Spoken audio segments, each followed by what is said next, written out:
नमस्कार. लपंडाव मालिकेचा नवीन promo release झालेला आहे, ज्याच्यामध्ये आपण पाहणार आहोत की सखी समोर सरकारचं खरं रूप आलेलं आहे. तर सखीसाठी सरकारने खीर बनवलेली असते आणि ती तिला खायला देत असते. तेवढ्यातच कान्हा येतो आणि म्हणत असतो की सखी मॅडम, माझ्यावरती विश्वास ठेवा, ही बाई खोटी आहे, तिने तुमच्या खिरीत विष मिसळलेलं आहे. आता कान्हा असं म्हटल्याबरोबरच सरकार नाटक करत तिथून पळून जाते.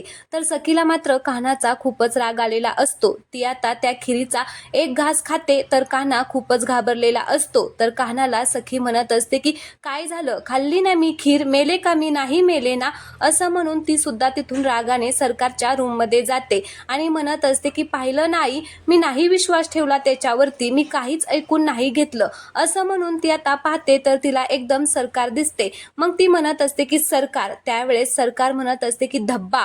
तर सखीला सरकारला पाहून आश्चर्यचकित सखी होते. मग सरकार तिला म्हणत असतात की आरशात बघ. तर सखी आरशामध्ये बघते तर तिच्या नाकातून रक्त येत असतं आणि ती खाली पडणार तेवढ्यात तिला कान्हा येऊन पकडतो.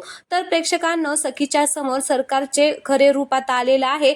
पण सध्या आता सखी वाचेल का हे पाहणं खूपच इंटरेस्टिंग असणार आहे. धन्यवाद.